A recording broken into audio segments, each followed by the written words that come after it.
Okay, everybody, thank you. Welcome to this afternoon session. This is Smart Generation Siting and Transmission Planning for 100% clean electricity. We have about 45 minutes here for this session. It'll probably go fairly quickly, but if we get through kind of most of what we want to get to, we'd maybe take some questions from the audience, so we'll see how that goes. To start off, I just want to thank the Renew folks for asking me to moderate this panel. I think the timing of this is really good. We got some great panelists here. We got some great questions that are going to come up. My name is Peter Mavis. I'm the Regional Policy Director for an organization called Clean Grid Alliance. We've been working in space for 20 years on large-scale renewable energy development across the Midwest. And in my 5 years, it's been amazing to see how far we've come in just that short amount of time. We're going to get into that a little bit. So I'd like to introduce my panel with us. On the far end is Gregory Nemeth. He's a professor at the University of Wisconsin-Madison. Gregory, thanks for being here. Next is Chris Kunkel. He's the Director of State Affairs for Apex Clean Energy, and Chris and I have been working together in the trenches for a very long time. And then right next to me here is Jennifer Gietrich, Government Affairs Director, Wisconsin Conservation Voters. I think I screwed that up. I've been trying to practice No, that's who I am. So far, we're still on track. It's hard enough for me, though, with a name that's Mavis, but it looks like Mewis. You're used to having people screw your name up. Just to kind of frame things, if we think about how far we've come in the last 15 years when people looked at large-scale renewable energy development as kind of this boutique thing, you know, you fast forward now to how much renewable energy generation we have in the upper Midwest in the MISO system. And primarily, almost all of that is wind. Of course, solar is really starting to take off, but you think of the great wind resource we have up here between, you know, North Dakota and South Dakota, you know, Iowa being the pioneer of wind, the Buffalo Ridge in Minnesota. And if you look at the MISO system at large, there's about 15% of all the generation capacity is coming from renewables, most of which is wind. But on any given good day, you could have as much as 26% of all the electricity being generated in MISO is coming from renewables, and it's pretty impressive to think that that's almost coming from the Dakotas and Minnesota and Wisconsin in wind. And then if you look to the regional transmission owner to the west of us, the Southwest Power Pool, granted, they have a smaller load, but they can have upwards of 65% of all the generation in the system will be coming from wind. So it's very significant. Now, before I get into the first question, you know, as the penetration levels get higher and higher, and the grid operators and others say, well, if you get around 30%, you start running into engineering problems, reliability problems, some other things. So there's some real challenges that we're going to have to get over in the coming years if we're thinking about actually achieving 100%. And then the last thing I would say, this is very timely because right now in Minnesota, they are poised to pass 100% carbon-free standard by 2040. And it's going to be done, and it'll probably be done in the mid part or early part of February. So that's pretty exciting. So with that being said, so Gregory, my first question for you is, when I first started working on public policy back in 2007, the Minnesota legislature was instituting the 25 by 25 renewable energy standard. And we saw in those early years a lot of states doing, whether it was a mandate or a renewable energy goal, is to kind of jumpstart the momentum to move forward with renewables. Now you fast forward to 2023, and while we have a state like Minnesota that's doing a carbon-free standard, government mandates are really not the main driver anymore. And things have changed dramatically over the years, whether it's price, federal policy, just the economics of things, demand. I was hoping in your work on all of this, if you could kind of give us a flavor how you have seen the evolution of this industry and kind of where we're at. Yeah, no, that's great. Yeah, I mean, I started working on this stuff in grad school 20 years ago, and like things like solar and wind were cool, they were interesting, they were clean, there were some really committed people working on them. But I remember learning from my professors and people I respect a lot that they're not serious because the energy system is really big, the climate system is really big, and these are small, and it's just, you need to work on real stuff. And that's really been flipped on its head. The stuff that's growing fastest now, as you've talked about, are these small-scale modular technologies, whether it's scaling up wind turbines or using lots of solar panels to do 100-megawatt scale and bigger in other places. And so, yeah, it's been dramatic. renewable portfolio standards, as you said, in the early 2000s really did kick off the industry, made a huge difference. They're a real part of it is that those standards had teeth. They were in statute, and utilities had to meet those standards. And in Wisconsin, we've kind of taken our foot off the gas after a good start in 2005 to 2015. But now we've got, as you say, a lot of other things moving in the right direction. I think that's the biggest change is we've got many things. It's not just one statute that we have to meet. It's the Paris Agreement in 2015 from a global perspective. It's 80% of emissions by countries that have adopted a plan for net zero emissions by mid-century. That's almost the whole world has agreed to that, including the U.S. And then we have the Inflation Reduction Act in the U.S., which makes big changes and gives a lot of effort over 10 years to implement these technologies. And that's been happening policy-wise, many different policies. And at the same time, the technologies have changed dramatically. Like solar is fallen in cost by 90% over the last 10 years, wind turbines by 50% down. Offshore wind is increased in feasibility in a really big way and scaling up. Clean vehicles and clean transportation, all of that is made, all of these technologies in the money in many places, but it's also raising new constraints. It's not so much about how expensive the hardware is or how expensive it is to finance these projects. It's things like transmission connections and permitting and siting and all those things. So as policy's gotten stronger, as the technology's gotten better, the real pressure and what's going to make renewables either a pretty big deal or just the main part of our whole energy system in 10 or 20 years will come down to these implementation issues around siting and land use and the things we're talking about in this session. So that's where the focus really needs to be now. Thanks, Greg. I appreciate that. That kind of cues it up for kind of my next two big questions. One is kind of around state policy, local policy, to help facilitate the development of this stuff. But before that, Jennifer, I want to ask you, a lot of the work that I do on public policy in the various state houses, one of the most important things is building a coalition to get public policy passed, whether it's environmental groups, labor organizations, utilities, if we're just talking about energy policy.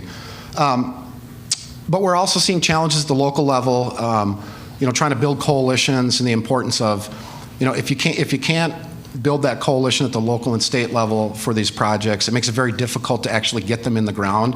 And when we're talking about scaling up to 100% clean energy to satisfy our needs, there's a ton of work to be done there. And I know you've done a lot of work around kind of these coalition building ideas as we've talked. And I'd just like you to speak a little bit to your experience and kind of what do you think we need to do better at as industry, as the utilities, as local units of government to ensure that everybody's comfortable as we move this direction? Yeah. So I think it is super exciting when you come to a conference like this and you see the full vision of like where we could go and like all the pieces that we would benefit from. But I think sometimes we forget that when these projects are going on in the local level, there isn't a lot of facilitation of those conversations up front.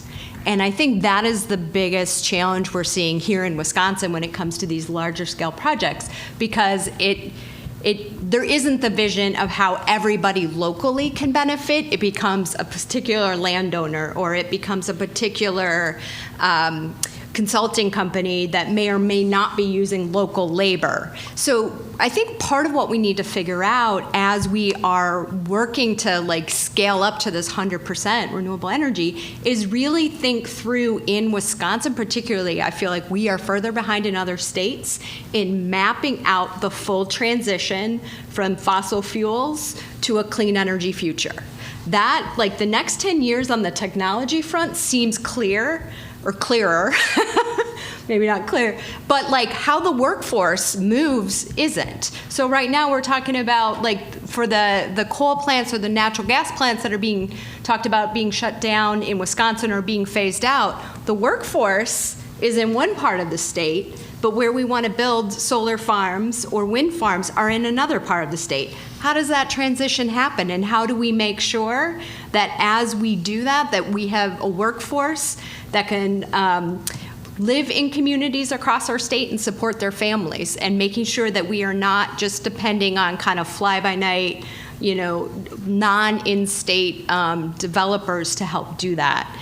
The other thing we need to really be thinking about is, we're an agriculture state. We will always be. And I think it's really important to think through how do we not just, talk about solar farms or wind farms and not think about how those coexist on the landscape with a farming industry that is looking to maintain their ability to provide for their families as well. And so how do we create not winners and losers among individual farms or landowners, but how does the full community be able to participate in that development? And then finally, I think it's really important that we not be afraid to have very public discussions at the local level about what are the trade-offs of doing some of these projects. They are overwhelmingly good, particularly for what we need to do for climate, but in any given thing, there are trade-offs. And I think sometimes we think if we don't talk about them, then people won't pay attention or won't notice, but the opposite happens. People, if we don't speak to those fears or those concerns, then they start to grow beyond what they actually could mean. So one of the things I'm always encouraging local elected officials is please hold those public forums. Please hold those informational sessions as soon as you can, as public as you can, and not be afraid of the questions or the concerns, because if you don't, even if you get a specific project permitted, you won't necessarily be done with it if you haven't actually bought in the community to that. But having said all those challenges, I think there's so much potential here, and we have a great opportunity to do it. So we just got to figure out how to make sure we have a fully winning coalition for all of this work across the board. Yeah, that's good, Jennifer. I'm going to build off that a little bit. Now I'm going to have two questions for you, Chris. As my father always said, I got two questions. In my 5 years, when I first got into this, it felt like 5 or 6 years ago that there wasn't a whole lot of extra outreach or community development that the developers did. But as people got more organized, opposition groups, whether it's online or in their local communities, we started seeing a lot more pushback at the local level. And I don't have to get in when Chris was my predecessor, and they went to foundations and said we need some help locally. But so a question for you, Chris. In your 5 years working with Apex, you guys develop projects all over the place.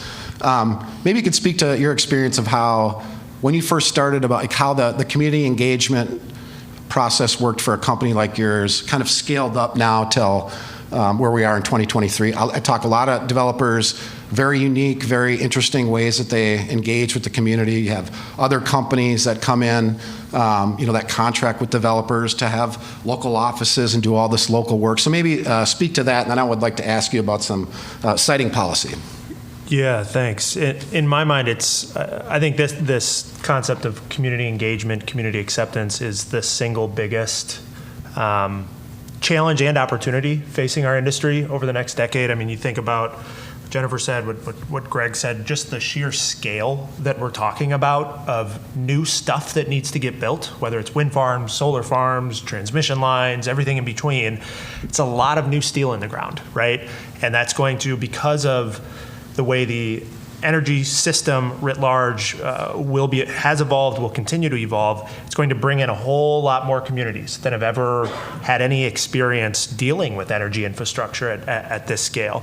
And so that education piece is just so important, and getting into that community years before you are anticipating construction to be there. I mean, we've got some early stage projects in this state where we've had offices open and weekly office hours and landowner, all this stuff just as a way to demonstrate to the community that we're there for the long haul, and we want to be as open and transparent as possible in that.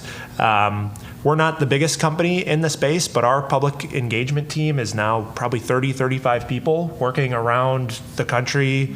Oftentimes we're hiring people that live within that community to be our local stewards and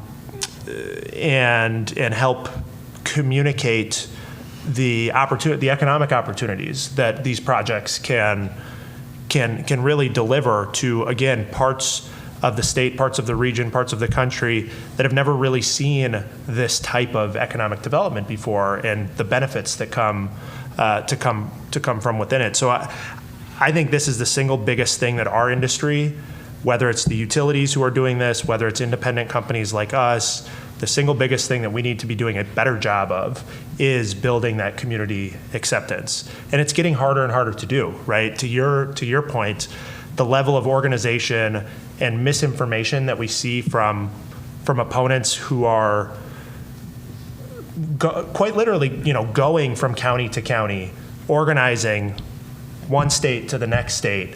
It's becoming much more difficult for communities, local elected officials, even state elected officials to sift through that misinformation. And, all too often they're presented with, well, here's the stack of information and peer-reviewed studies and years worth of data that the developer is presenting. And then they're also looking at a stack of, Facebook posts and things like that about how wind turbines are going to melt your brain. And they're forced to kind of pick and choose, and both sides seem biased and they don't quite know what to do. And a lot of them don't have technical expertise or staff to sift through this and learn what, is the appropriate safe decibel limit for a wind turbine, and all these different things. It makes it really challenging. But the more that we can be out there showing that we are in it for the long haul, that we're not some fly-by-night company, it is absolutely paramount. And again, our industry needs to be doing a lot more of that, I think. Yeah, thanks, Chris. I have another question for you, but just to build off that, both you and Jennifer said the same thing, as this understanding that you're in for the long haul. Because from my perspective, from the organization that I work for, all it takes is one bad development apple to go into a community in said state and just be looking like, I just need to get this project in the ground so I can get my return on investment.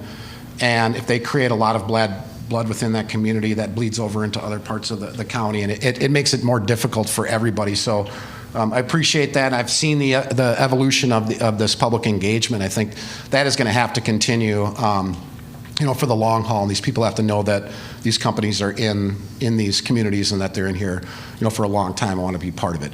So my next question for you, Chris, is, and anybody else can chime in on this. Another big key component of this.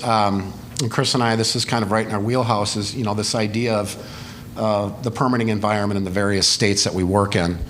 You can have all the federal incentives available out there. You can have big resource plans that have thousands of megawatts of renewables.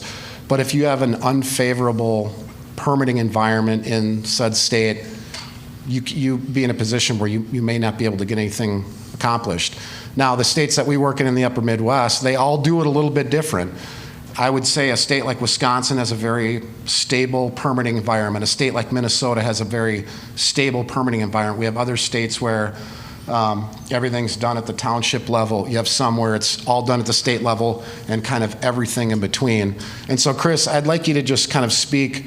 You can certainly emphasize the state of Wisconsin, but you and I always talk about, beyond being able to get transmission lines built, which I can't make that happen, and Chris can't make that happen, other people make that happen. But we can be focused on ensuring that the various states that we want to develop in, that we're going to need to develop in, that have the permitting regime that is favorable to moving the ball forward. And maybe you could just speak to that. Yeah. No, it's the question right now. I think that Wisconsin is doing a very good job in terms of the current process. Getting back to something Greg mentioned about how we've kind of moved past, from a policy standpoint, this question of how do we create demand? How do we get this technology moving forward? We're so far past that at this point that the underlying policy questions have fundamentally changed in my mind. To get to this level of decarbonization, this goal that we all share, it's siting policy and it's transmission policy in my mind. And some of the transmission policy can be handled by the state, but a lot of that is federal and regional in nature, from a planning process, a cost allocation process, all of that. So siting comes down to being one of the biggest kind of policy levers that a state can pull. The state of Wisconsin, recognized this, I think, much earlier than many other states. I think it was 2009 Act 40, the wind siting rule, the wind siting law that became, the construct that created a statewide standard, and now solar's permitted by the state through their process, and you contrast that to states like I look at Michigan, where you have township level zoning for these projects, and our company built the largest wind farm in the state of Michigan, and it spans 7 different townships. We had to go through 7 different ballot referendums in those townships. We had to go through 7 different zoning processes. We had townships take zoning authority once we already had the county permit. It's an incredibly messy, risky process when you're trying to line up $500 million of investment that's needed to build a project at that scale. And this is happening in a state that, to Peter's point, where the utilities want tens of thousands of megawatts of new renewable energy over the next decade. You have a governor there who's, a forceful advocate for more clean energy, and there's a fundamental disconnect between that and what's happening at the local level, and policy is a way to bridge that. But getting back to Wisconsin, I think the statutes today are conducive to facilitating the type of development that we need. I don't want to discount the previous question and the significance and need for that local community engagement and acceptance. But when you have decision makers who can see the bigger picture, the overall needs for the state, a lot of these projects in the aggregate, we're really talking about energy policy here, which is something that is typically handled by the state. This is a little bit bigger in many cases, again, when you're thinking in the aggregate about land than just land use policy.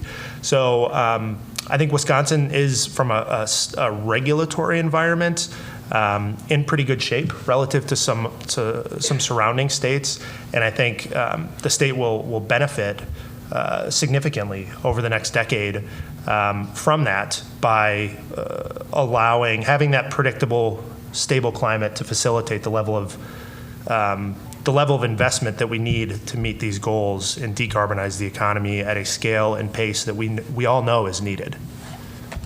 Yeah, thanks, Chris. That's fantastic. Maybe, Gregory, maybe just kind of a follow-up question on that. I mean, and Jennifer, too, you can chime in. I mean, this gets back to kind of coalition building, some of these themes here.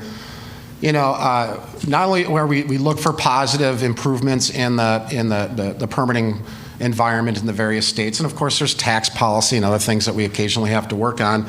But one of the other things that we have to do quite often, and we probably have to do more, is defend the process that we currently have, the good policies that are in place, and defend against excessive taxation, moratoriums, limitations on use on prime agriculture land. And we're starting to see a lot of questions about reliability come up, where individual states are saying, well, geez, we're going to have these rolling blackouts, which of course, that's a regional thing.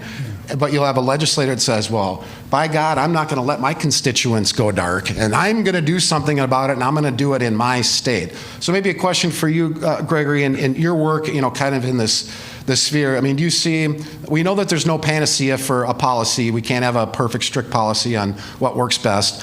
We probably can't have a federal policy that works best, and that gets into transmission lines. So in all the work that you've done on this, give me a flavor for how you see this going. Yeah, I mean, I guess I would say that, this energy transition that this is all part of is a major effort that the whole world is engaged in, our state's engaged in, and it's going to take time. And it's a big change in multiple ways. And anytime you have change, there's going to be resistance to that change. And because there's uncertainty and ability to inject, things that aren't actually true into the debates, there's so many different ways to, put a spanner in the works and slow down the transition. We can't afford to slow down. So I think of 3 kind of ways that I think are really important to kind of make this transition happen smooth as possible and as fast as possible. One is what you've already talked about, Jennifer and Chris, is just the public engagement. I mean, this is all going to be focused on the local now, and whether local communities see this as a benefit to their communities or something they need to stop and slow down, that'll make all the difference. And you've talked a bit about policies and permitting to do that, but the engagement, having a larger team to actually purposely work on that, have stakes in the longer term. So the local environment and the communication with that is absolutely crucial. I think at a high level, you also need to have expectations that we're actually going to do this thing. You know, that was one good thing about the renewable portfolio standards in Wisconsin from 2006 to 2015 is we knew we were going to get to 10%. And now the next thing is to maybe do what Minnesota's possibly about to do, is to set clear expectations for electricity, that that's going to be clean in the next 20 years or so, and do something similar in our state and do it for other sectors as well. So these setting expectations that there's a long-term target and things are going to need to move that direction. And if there's entities that don't like that or are slowing it down, we need to find ways for them to find benefits in the changes that are going to come. So there's the local, then there's kind of the big picture expectations. And then, you know, then there's, I think another thing that's going to have to get wrestled with and figured out is the regulators here are crucial. And, you know, 3 people are making decisions for the energy future of our state, and they have a lot to deal with. They have a lot in their hands, and they have excellent staff. Some of my former students are part of those staffs, and so they're go get them. But we probably need more of them, because the main thing is because the issues are going to get harder, because it's not now about we need to make electricity safe and reliable at just and reasonable rates. That's hard, but that's only part of it now. Because now we have to say, well, now we've got this transportation sector that's going to depend on this electricity sector, and that's important. And we have this agricultural sector, which is now becoming the land use position of these facilities, and before it was more of an industrial. So we're starting to have ag transportation combined with electricity. Oh yeah, and by the way, this whole idea of there being a load that we have to meet with some kind of reliable energy, that doesn't really work because we have different sources and they're available at different times. We have storage now that didn't used to happen before. We have different flows than we had. So a lot of changes. To me, I'm super optimistic about it. It's super, there's creativity involved. There's going to be so many jobs and opportunities. We need twice as many people working at the PSC to make sense of all this and make good decisions on it. But how many business opportunities there are to make all this happen? So I think it's exciting that there's all these kind of intersections and technologies and ag, transportation, and energy all together now. But it's not going to work with kind of the framing of thinking and regulation that we had for the last 90 years. We have to update that too. So that's going to be a big part of making this all work smoothly like you're asking about. Seems daunting. It is. The transportation sector, I don't work on that, but boy, I mean, the intertwining between electricity and load increases, and Michael Vickerman's shown graphs of how much, if we electrify the economy, how much more generation we're going to need. It's dizzying. Jennifer, to build off that, I was in some conversations the last couple of days. We were talking about in the early years of the country, when we talk about the electrification of the country to rural parts of the country, to building the interstate highway system, to building large infrastructure projects like the Hoover Dam and other things of that nature. We know that public engagement was not such back then, and people were very much hurt by those projects. So I always think about coalition building in the various states when we're trying to change a policy. Chris and I realize that we can't, as industry, can't just come in and be like, we're going to be the main driver of this. We understand that there's a diversification of people that you need to get on to build that coalition. Like, one thing I'm proud of is the work relationships I've built with organized labor, especially in Minnesota, and now kind of bleeding across to other states, and how important of that is a constituency, because these are local workers that are going to do the local work and not people from, I'm not going to pick on Texas, coming up to do the work. So that's important. And so one thing that we just launched here in the state of Wisconsin is a group called Powering Wisconsin, and it's a couple of the utilities and some of our large-scale renewable developers to put out the good message about clean energy and where we're going with this, and to be able to fight against potentially bad policy that'll have a negative impact on this. And so maybe just a kind of final question on this coalition building. How do we balance that, being able to make sure that we're engaging everybody, especially at the local level, and making sure everybody gets a voice, but on the other hand, making sure that we actually move forward with this transition? Like, how do you balance that out? We don't want to be like we did when we built the interstate highway system and displace people. But at the same time, we can't be stuck in gridlock and not actually move forward. So how do you balance that? Yeah. If I answer that, are we done? No, we got 15 minutes. Wrap it up. Yeah. So I think it's really challenging to want to say there is an answer here. And so I guess I just want to start by saying this is real. This is real people's lives. This is our future. This is everything. So this is a process. It's going to be messy. It's going to be hard. We're going to go forward. We're going to move back a little bit. And everybody just needs to understand that that's part of it. This isn't something you just snap a finger and we do. The other thing I think I'd say about it is that, one, I think what moves people is where they can see themselves and their families and their communities existing and thriving in something. We have to be able to sell the vision and the story, not from the policy and not from like projects, but what does it look like to live here? What does it look like to, be able to know you can flip the switch and the lights will come on, the heat will work in January, but you can still have a job and you can still know that the air is safe to breathe and the water is safe to drink. And if we are getting too far ahead of situating people in this story and in this vision, then we will have people go, I don't know what you're talking about. I'm not part of this thing that you are talking about.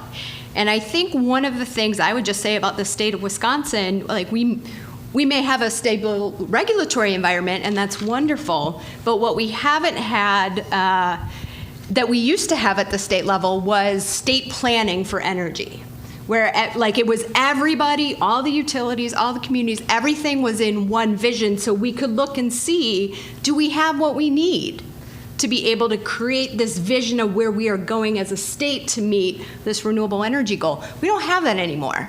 Everything is kind of a black box of like, this utility's doing that, and this part of the state's doing that, and we don't know what it is. And so if we're gonna really take advantage of this in Wisconsin and run with it, then we have to be able to imagine and tell a story about what it looks like.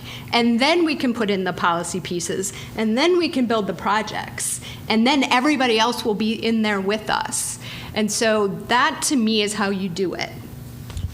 Excellent point. And by the way, I'm a huge fan of resource planning. Michael, but before you go off into the sunset, can we bring that back again? And she's right about the black boxes. I'm kidding. But we have the strategic energy assessment. No, but that has been very successful in the state of Minnesota. When the utilities put out and say these coal plants are going to close at the said date in 10 years, they've done so much good work locally on host community transition, how do you reuse those interconnection rights, and so it's all very transparent. Everybody gets to be involved, and so everybody kind of, to your point, everybody kind of knows what's coming. And it just, I think it's easier than kind of this piecemeal approach where it's sort of just, so I mean, that's I'm sorry, that was a very difficult question to answer, but I mean, I think we all agree that like everybody has to work together on this, because if we're really going to move this direction, we don't want to be in a situation where we're just clubbing people over the head. Okay, we have just a few minutes left. I'd like to quickly shift gears to talk about kind of the transmission component of this. Just a few comments, and then I'll kind of open it up here.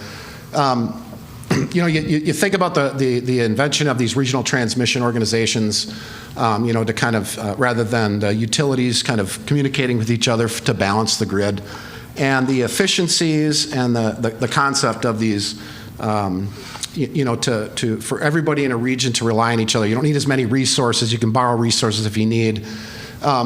You think about MISO when they built their MVP portfolio, everything except Cardinal Hickory Creek, which is still in litigation, which is, another kind of component to this. That unlocked just a tremendous amount of renewable energy across the upper Midwest. Then you take a group like the CapEx 2020 utilities throughout North Dakota, Minnesota, Excel and everybody in this region got together and they built a bunch of lines that helped facilitate and integrate more renewables. And now you fast forward to the long-range transmission planning that MISO's been going through. And since I started 5 years ago, they hadn't done anything. Lots of reports about transmission planning, but nothing came out. Well, finally something came out. Tranche 1. Tranche 1 is a set of, 18 brand new transmission lines that'll be built in the MISO North region that will help facilitate upwards of maybe 50 gigawatts of renewables. Over $10 billion of investment, the largest package of transmission upgrades in the history of the United States, as far as I understand.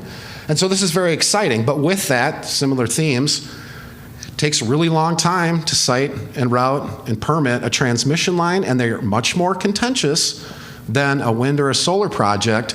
And so in order to meet these 100% goals, rooftop solar, community solar gardens, demand response, all these things are going to be part of it, but we do know that large-scale renewables is going to be also a very large part of that. So anything absent transmission lines, we're kind of stuck right now. Like in the Dakotas and Minnesota, we're stuck. There's no more capacity, so we've built this out. And so unless coal plants are closing, you can reuse existing interconnections to build more stuff. We're going to need more transmission lines, and this Tranche 1 is certainly going to get us on that head start. But it's going to take a long time. It's going to take unbelievable coalition building and local community work. Greg, I'll start with you. How do you feel about these Tranche 1 lines? What do we need to do to make sure that we can get these built so that we can move forward? Oh, I thought your last question was hard, but I guess I'll answer this one. I'm glad Jennifer had that one. But no, I think we really need the small and the large. Like you're saying, we need the distributed, the demand reduction, but also we can't do this without some large scale facilities. And so those lines are really important. And I think, it's a lot of the things that Jennifer was talking about is that we have to somehow create a vision that these projects are not only about these industrial towers and electric wires going through your beautiful landscape, that there's another side of this. And some of that you don't see is invisible. It's kids that aren't going to hospitals anymore because they're not having asthma attacks because we're not running coal plants. And so, but that's kind of a counterfactual and it's invisible. And so we somehow need to describe what the benefits are, because people see the negative part, they'll see what happens to the landscape. But this other side, to me, is really important too. It's super important. People's health, communities, that business opportunities that come out of it. And so describing that vision and conveying it and show that there's local benefits is going to be absolutely crucial, because it's not going to be sustainable if we kind of do it, Hoover Dam style or interstate highway style, where it's just going to get a lot of people angry and slow things down. So, it's a tough challenge. Yeah, and I think we need to point to and hold up the real world examples of the benefits that our state has seen, that our region has seen from this regional planning process and from this resource diversity that comes within it. During Winter Storm Elliott, is that what it was, around Christmas? Yeah. It was something like 25% of all the gas generators on MISO's system were under unplanned outages. They didn't operate. They couldn't access gas. What was operating? Wind. Wind was operating at 20+% of our entire region's mix. Like the lights stayed on because of wind and transmission during those couple days, right? Being able to borrow and move those electrons around freely is incredibly valuable and helps keep the lights on. So we need to be telling stories like that, I think, as well. And these specific lines are going to be hugely impactful, beneficial. To Peter's point, it's really hard to replace big stuff without also building big stuff. And I think we need to remember that. And it is exciting to see MISO kind of at the behest or at the pushing of regulators, policymakers, for the first time in a long time, corporate America, who's demanding more of this these types of projects because of their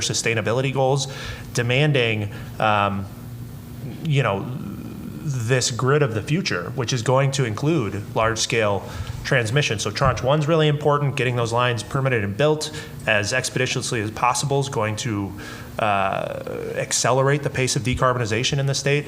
Moving forward to the next set, MISO's already hard at work on tranche 2, which is going to include more transmission that we really need. What do you build? Where do you build it? And who's going to pay for it? With just a few minutes left, I'm going to switch gears a little bit here, and this is going to be kind of this is a very difficult question, but good. one they're all kind of difficult, aren't they? Questions. I'm going to talk about reliability a little bit and the impact or where battery storage comes into this, because these are this question about dispatchable versus non-dispatchable resources. A coal plant can ramp up, a gas plant can ramp up and ramp down. We generally can't do that. Maybe we think we can do that with batteries as a component. But as we get into the 50 or 60% penetration of carbon-free resources, we'll still have nuclear on the system, and maybe modular nuclear becomes a thing. How do we ensure we got to keep the lights on? So how do we do that? How does batteries come into that piece? Gregory, I don't know, maybe if you have a comment on that. Yeah, I mean, one thing I do in my teaching in classes, we try to think about all the ways that we deal with this change to this energy system that's going to be less predictable. It's only happening when it's sunny and windy. So there's a bunch of different things. One thing you do is you build more transmission. That helps. A second thing is renewables are not correlated with each other, so wind and solar is better than just a lot of solar or just a lot of wind. That helps. Incentives to reduce demand at certain periods that might be different periods than we need people to reduce demand today. That helps as well. And storage is another thing that helps as well. And here's where I really defer people that are kind of modeling energy systems and looking at the long term, and the National Renewable Energy Laboratory has done a lot of that work. And it's actually surprising how well that combination of things I just listed does until you get to like the 2040s, until you get to like above 80% electricity from renewables. And at that point, you do start to need to have some longer term storage, like other types of storage or batteries that can store for days and a couple of weeks, but not that much. And so that's an issue. We're going to have to deal with that as we go to higher and higher amounts of renewables. But it's not something that's staring us in the face today. And batteries are something that's available today and that can be built very quickly and increasingly affordably. And crucially, it doesn't take this kind of sprawling land use issues that some of these supply technologies and transmission take. And so the batteries are going to be really helpful for getting us to the next stage into the next problem. But we've got a while to go until we encounter this long-term storage need that is more of a 2040s problem. Chris or Jennifer, have any thoughts on that? Yes. Yes. I concur. I mean, no, it's exactly right. We're still a long ways from this point, but we also can't forget that reliability is key. I mean, you can't, that is, everything hinges on being able to do that. So, it is that big combination of resources and making sure that we're doing this at a pace that ensures that the lights stay on, because that's fundamental. If my kids can't charge their cell phones, and all the kids can't charge their cell phones, we got big problems. Well, they got big problems. Well, this just about wraps it up. I appreciate everybody for coming in and listening. We didn't really have time for questions. I want to thank Jennifer and Chris and Gregory. I think we just kind of scratched the surface on some of these things, but I like the continued themes about the importance of engagement, coalition building, the importance of transmission expansion, and as a necessary, piece of this puzzle, and then the importance of good public policy at the local level, county level, state level, and federal government to move this forward. So with that, thank you, everybody, and we are finished. Thank you.